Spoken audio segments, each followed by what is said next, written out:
Hi, my name is Fiona, and in the majority of cases during a week-long event, I am the person responsible for putting together the coherence lists. So what I'd like to do with you now is just to step you through how we do that.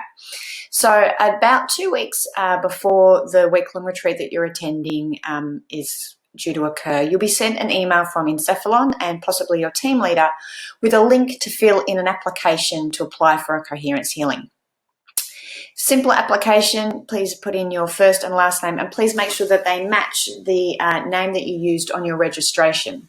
Also your email address, again, it's really important that you use the same email address that you used to register for the event. What's also super important is that you select your team leader. It'll be your team leader that lets you know whether you've been selected for a healing. And if that information is not correct, it means that when we put the list together and we're signing out who's having a healing, it's your team leader that gets the list of names. And if you've got the wrong team leader there, it can be really hard to track that person down to make sure to let you know that you're having a healing. So this is really important. Phone number is optional. And then this is really important, what condition you'd like to be healed for.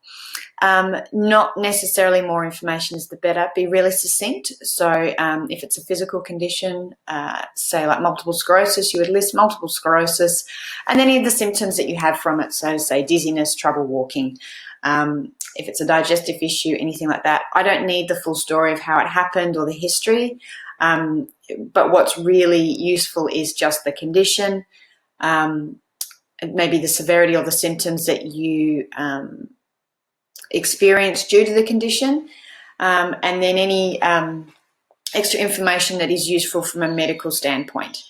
Then on a scale from 1 to 10, how severe you would rate the condition for you.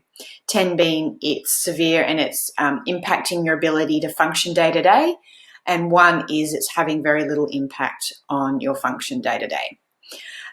Then please click that you're okay, that your medical information has been stored.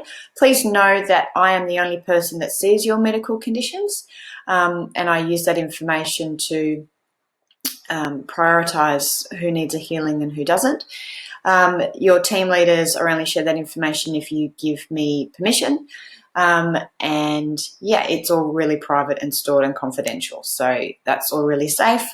You can have a copy of your response. Please click that you're not a robot and then submit your form. Your form then goes across onto a spreadsheet that I have a look at, and I sort that data, or whoever's in charge of sorting the data for that event, it gets sorted into priority before. Please note that incurable severe conditions like terminal cancers, autoimmune diseases that are incurable are always given preference over less severe conditions. And please remember, if it's a condition sometimes we get applications for, I want to open my heart more, just know that you can do that doing the work. So if there's any conditions or things that are applied for where we know that if you just continue to do the work that you can heal yourself, they're generally overlooked in preference of people with incurable and serious medical conditions. So please feel free, go and fill in the form once you get that email from Encephalon, and then we do our very best to get everybody in as we can. But please bear in mind, we always get a lot more applications than we have the ability to heal. So if you don't get chosen, please know it's nothing personal. It just means that a more severe case needed at that time round. Thank you so much.